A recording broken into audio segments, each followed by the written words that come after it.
మరోవైపు వైసీపీలో మార్పులు చేర్పులపై కసరత్తు కొనసాగుతోంది. సుమారు 15 మార్పులతో 5వ లిస్టు విడుదల చేసేందుకు ప్రయత్నిస్తోంది వైసీపీ అధిష్టానం.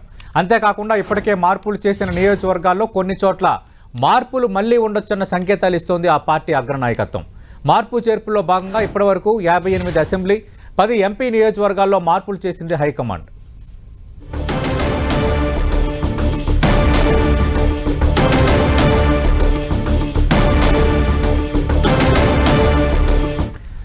ఈ 5వ లిస్టు కసరత్తు అలాగే మార్పులు చేసిన చోట మళ్లీ మార్పులు ఉండొచ్చన్న వార్తల్లో వాస్తవం ఎంత? మరిన్ని వివరాలు అందించడానికి మా వైసీపీ ప్రతినిధి దుర్గా సిద్ధంగా ఉన్నారు. దుర్గా, 5వ లిస్టు కసరత్తు సంబంధించి 3 రోజులుగా చర్చ జరుగుతూనే ఉంది. నిజంగా 5వ లిస్టు ఎప్పుడు ఉండే అవకాశం ఉంది? ఏ స్థాయిలో మార్పులు ఉండే అవకాశం ఉంది?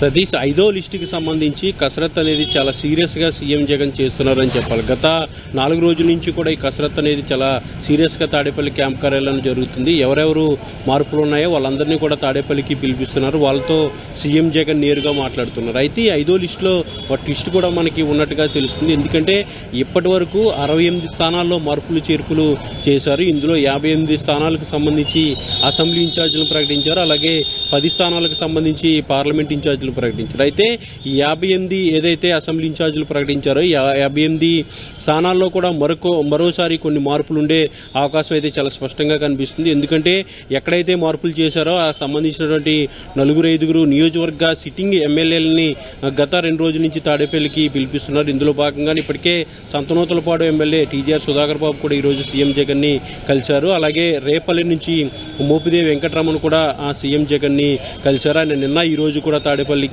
రావడం జరిగింది. ఇక కనిగిరికి సంబంధించి బుర్రా మధుసూదన్ యాదవ్ కూడా సీఎం జగన్ ని కలిశారు. దీంతో పాటు దర్శి ఎమ్మెల్యే మద్దిశెట్టి వేణుగోపాల్ కలిశారు. అలా అనకాపల్లి ఎమ్మెల్యేగా ఉన్నటువంటి గుడివాడ అమర్నాథ్, ఈ నలుగురు కూడా సీఎం జగన్ ని గత 2 రోజుల నుంచి వరుసగా కలిసినటువంటి పరిస్థితి కనిపించింది. అయితే కొత్త మార్పులతో పాటు ఈసారి గతంలో మార్చినటువంటి స్థానాల్లో కూడా మరోసారి మార్పులు ఉండే అవకాశం కనిపిస్తుంది. ఎందుకంటే ఇప్పటికే ప్రకటించినటువంటి ఇన్ఛార్జీలు, అక్కడ ఉన్నటువంటి స్థానిక బలాలు, అలాగే ప్రజాభిప్రాయంతో పాటు కార్యకర్తలు క్యాడర్తో ఆల్రెడీ సర్వేలు చేయడం, సమన్వయ సమావేశాలు కూడా ఇప్పటికే నిర్వహించారు. కాబట్టి ఈ తర్వాత ఈ ఫీడ్బ్యాక్ అంతా తీసుకున్న తర్వాత కొన్ని చోట్ల మార్పులు మరోసారి ఉండే అవకాశం అయితే చాలా స్పష్టంగా కనిపిస్తుంది.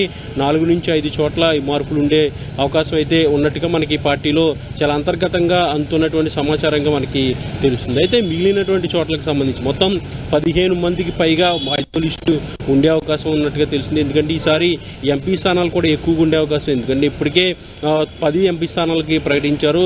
గతంలో ఉన్నటువంటి సిట్టింగ్ ఎంపీలు 3-4 కొనసాగించే పరిస్థితి ఉంది. ఇక 12 స్థానాలకు సంబంధించి దాదాపుగా ప్రకటన చేయాల్సి ఉంది. ఆ 12 స్థానాలకు సంబంధించినటువంటి కసరత్తు కూడా జరుగుతుంది. కీలకంగా ఉన్నటువంటి నరసరావుపేట, ఒంగోలు, అలాగే నెల్లూరుకు సంబంధించి గుంటూరుతో పాటు మచిలీపట్నం, కాకినాడ, అమలాపురం, అలాగే రాజమండ్రి, నరసాపురం ఇలాంటి కొన్ని చోట్ల ఇంకా ప్రకటించలేదు. కాబట్టి ఈ ఎంపీ స్థానాలకు సంబంధించినటువంటి కసరత్తు జరుగుతుంది.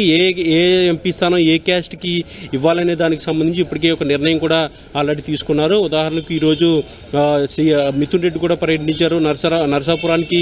ఇప్పటివరకు క్షత్రియ సామాజిక వర్గాన్ని నుంచి ఎంపీ అభ్యర్థిగా గతంలో ఉన్నారు. ఇప్పుడు అదే సామాజిక వర్గానికి ఇస్తారంటూ అంతా భావించారు. కానీ ఈసారి శెట్టిబలిచకు అక్కడి నుంచి అవకాశం ఇస్తానంటూ కూడా మిథున్ రెడ్డి పర్యటించినటువంటి పరిస్థితి. ఇది కాకినాడకి సంబంధించి కాపు అభ్యర్థిని రంగంలోకి దించబోతున్నారు. అమలాపురానికి సంబంధించి అయితే ఎస్సీ అభ్యర్థిని రంగంలోకి దించబోతున్నారు. ఇక మచిలీపట్నానికి సంబంధించి కూడా ఒక కాపు సామాజిక వర్గానికి చెందినటువంటి వ్యక్తి కోసం ఆల్రెడీ ప్రయత్నాలు జరుగుతున్నాయి. ఇక నరసరావుపేటకు సంబంధించి బీసీ యాదవ్కి ఇవ్వాలని ఒక నిర్ణయం కూడా ఆల్రెడీ ఇప్పటికే తీసుకున్నారు. అయితే ఇలాంటి క్యాస్ట్ ఈక్వేషన్స్ అన్ని కూడా సెట్ చేస్తున్నారు. ఒక్కో చోట 3-4 పేర్లు కూడా పరిశీలిస్తున్నారు. కొంతమంది బయట నుంచి వచ్చే వ్యక్తుల కోసం కూడా వెయిట్ చేస్తున్నారు. అలాగే కొన్ని చోట్ల పార్టీలో ఉన్నటువంటి ఈక్వేషన్స్ కూడా సెట్ చేస్తున్నారు. ఇప్పటికే ఎమ్మెల్యేలకు అవకాశాలు లేని కొంతమంది ఎవరైతే పక్కన ఉన్నారో వాళ్ళకు కూడా అవకాశాలు ఇచ్చే పరిస్థితి కనిపిస్తుంది. ఇలా కసరత్ అనేది 5వ లిస్టుకి సంబంధించి చాలా సీరియస్గా చేస్తున్నారు. గతంలో మార్చినటువంటి స్థానాల్లో కొన్ని చోట్ల మార్పులతో పాటు మరొక 4-5 అసెంబ్లీ ఇన్ఛార్జీలతో పాటు ఇక పార్లమెంట్కి సంబంధించి కూడా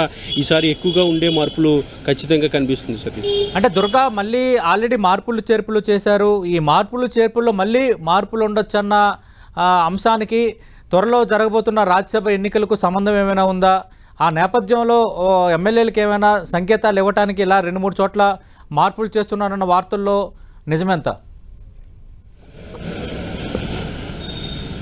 అదే మార్పులు చేర్పులు ఆల్రెడీ చేసిన చోట్ల మరోసారి మార్పులు అనేది, ఎందుకంటే అక్కడ ఉన్నటువంటి కొత్త ఇన్ఛార్జ్ పనితీరు, తనకున్నటువంటి బలాబలాలు మరొకసారి రివ్యూ కూడా జరిగింది. గడిచినటువంటి చాలా కాలంగా నియోజకవర్గాల వారీగా సమీక్ష సమావేశాలు కూడా రీజనల్ కోఆర్డినేటర్లు నిర్వహిస్తున్నారు. అక్కడ ఉన్నటువంటి స్థానిక నేతల అభిప్రాయంతో పాటు ప్రస్తుతం సిట్టింగ్ ఎమ్మెల్యేగా ఉన్నటువంటి వాళ్ళ అభిప్రాయాలు తీసుకోవటం, అలాగే మరోసారి రీసర్వే కూడా ఇంటర్నల్గా జరుగుతుంది కాబట్టి ఆ సర్వే ఫలితాల ఆధారంగా నిర్ణయం తీసుకోవడం జరిగింది. దాదాపు ఇప్పటివరకు 58 అసెంబ్లీ సెగ్మెంట్లకు సంబంధించి మార్పులు చేర్పులు చేశారు. ఇందులో 4 నుంచి 5 స్థానాలకు సంబంధించి మరోసారి మార్పులు ఉండే అవకాశం కనిపిస్తుంది. కొన్ని చోట్ల సిట్టింగ్ ఎమ్మెల్యేలని పక్కన పెట్టారు కాబట్టి మరోసారి సిట్టింగ్ ఎమ్మెల్యేలకు కూడా అవకాశం ఉండే పరిస్థితి కనిపిస్తుంది. అయితే ముఖ్యంగా ఇందులో ప్రధానంగా కొన్ని ఎమ్మెల్యేల పేర్లు కూడా ప్రధానంగా వినిపిస్తున్నాయి. వాళ్ళ నలుగురు కూడా ఆల్రెడీ తాడేపల్లి క్యాంప్ కార్యాలయానికి గత 2 రోజుల నుంచి రెగ్యులర్గా వస్తున్నారు. వాళ్ళని ఆల్రెడీ పిలిపించి వాళ్ళతో మాట్లాడుతున్నటువంటి పరిస్థితి కూడా కనిపిస్తుంది. అయితే కొన్ని చోట్ల అనేక రకాల క్రితం సీఎం జగన్ కూడా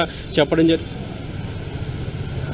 అయితే ఇప్పటికే కొంతమంది ఎమ్మెల్యేలకు సంబంధించి ప్రధానంగా ఈ రోజు అయితే సంతనూతలపాడు సిట్టింగ్ ఎమ్మెల్యేగా ఉన్నటువంటి టీజీఆర్ సుధాకర్ బాబుని తాడేపల్లికి పిలిపించారు. ఆయనతో సీఎం జగన్ మాట్లాడినట్టుగా సమాచారం అవుతుంది. నిన్న గుడివాడ అమర్నాథ్తో పాటు మద్దిశెట్టి వేణుగోపాల్ ఇద్దరు కూడా వచ్చారు. వాళ్ళతో కూడా సీఎం జగన్ మాట్లాడారు. అలాగే నిన్న ఈ రోజు కూడా మోపుదేవి వెంకటరమణ, ప్రస్తుతం ఆయన రాజ్యసభ సభ్యుడిగా ఉన్నాడు. అక్కడ రేపల్లి నుంచి ఈపూర్ గణేష్ ఆల్రెడీ ఇన్ఛార్జిగా ప్రకటించినటువంటి పరిస్థితుల్లో అతను నిన్న ఈ రోజు కూడా తాడేపల్లి క్యాంప్ కార్యాలయంకి వచ్చారు. సీఎం జగన్ ని కలిసినటువంటి పరిస్థితి. ఎక్కడైతే మార్పులు చేర్పులు చేశారో ఆ పాత ఇన్ఛార్జీలని మరోసారి పిలవడంతో కొత్తగా వారి చోట్ల కూడా మార్పులు ఉండే అవకాశం ఉన్నదని పార్టీలో అందుతున్నటువంటి సమాచారంగా అందుతుంది.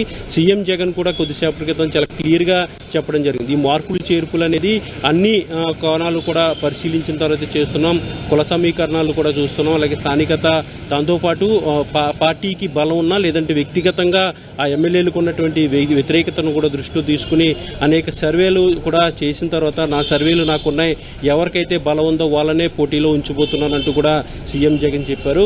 ఎన్నికల దగ్గరలో హడావుడిగా మార్పులు చేర్పులు చేయడం కంటే ముందుగానే జాగ్రత్త పడటం మంచిదనేది ఒక మార్పులు చేర్పుల్లో భాగంగా తీసుకున్నటువంటి నిర్ణయం అంటూ కూడా సీఎం జగన్ చెప్పినటువంటి పరిస్థితి కనిపిస్తుంది. ఏదైనప్పటికీ ఇప్పటి వరకు 68 చోట్ల సీఎం జగన్ మార్పులు చేర్పులు చేశారు. మరొక 15 నుంచి 20 స్థానాల్లో మార్పులు చేర్పులు ఉండే అవకాశం కనిపిస్తుంది. ఈసారి ఎంపీ స్థానాలకు సంబంధించినటువంటి మార్పులు అయితే ఎక్కువగా ఉండే పరిస్థితి కనిపిస్తుంది. సతీష్. రైట్ దుర్గా, మనం చూస్తున్నాం మా వైసీపీ ప్రతినిధి దుర్గా అందిస్తున్న లేటెస్ట్ ఇన్ఫర్మేషన్ ప్రకారం 5వ లిస్టులో చాలా ఇంట్రెస్టింగ్ అంశాలు చోటు చేసుకోబోతున్నాయి అంటున్నారు. అంటే ఎంపీలకు సంబంధించి మార్పులతో కొన్ని వివరాలను 5వ లిస్టులో చూడబోతున్నా అంటున్నారు. అలాగే ఈ 4 జాబితాల్లో మార్పులు చేసిన వాటిలో మళ్ళీ తిరిగి మార్పులు చేసే అవకాశం ఉంది.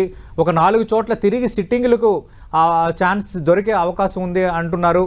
మనకు అందుతున్న సమాచారం ప్రకారం సంతనూతలపాడుకు సంబంధించి మనకు తెలుసు, ఆల్రెడీ సంతనూతలపాడుకి వేమూరు నుంచి మేరుగు నాగార్జున్ని షిఫ్ట్ చేశారు. మళ్ళీ సంతనూతలపాడు నుంచి వైజే సుధాకర్ బాబుకు ఛాన్స్ దక్కే అవకాశాలు ఉన్నాయంటున్నారు. రేపల్లికి సంబంధించి అక్కడ ఇన్ఛార్జిగా మోపిదేవి వెంకటరమణ ఉన్నారు. ఆయన స్థానంలో వేరొక వ్యక్తిని తెచ్చారు. మోపిదేవి వెంకటరమణ తిరిగి వచ్చే అవకాశం ఉందంటున్నారు. అలాగే మరో 2-3 చోట్ల ఈ మార్పులు కనిపించే అవకాశాలు ఉన్నాయంటున్నారు. మొత్తం 15 మార్పులతో 5వ లిస్టు వచ్చే అవకాశం ఉందన్నది, దానికి తగ్గట్టుగానే ముఖ్యమంత్రి అలాగే వైఎస్ఆర్ కాంగ్రెస్ పార్టీకి సంబంధించిన వ్యూహకర్తలు దానికి సంబంధించి కసరత్తు చేస్తున్నారు అంటున్నారు. మరోవైపు త్వరలో రాజ్యసభ ఎన్నికలు జరుగుతున్న నేపథ్యంలో ఖచ్చితంగా అటు మిగతా ఎమ్మెల్యేలకు కొంత పాజిటివ్ సంకేతాలు పంపించే దిశగా కొన్ని చోట్ల మార్పులు చేర్పులు చేయడంతో పాటు చివరి వరకు కూడా మళ్ళీ ప్రకటించిన జాబితాలో మార్పులు జరగచ్చు అన్న ఒక సంకేతం ఇవ్వడం ద్వారా ఎమ్మెల్యేలు మనసు మారకుండా రేపొద్దున రాజ్యసభ ఎన్నికలప్పుడు ఖచ్చితంగా ఒక నెంబర్ పెర్ఫెక్ట్గా ఉండేటట్టుగా ఎత్తుగడలో భాగంగా చేస్తున్నారన్న ఒక అంచనా కూడా మరోవైపు విశ్లేషకుల నుంచి వినిపిస్తోంది. చూద్దాం దీనికి సంబంధించి ఇది ఏం కాబోతుంది అనేది.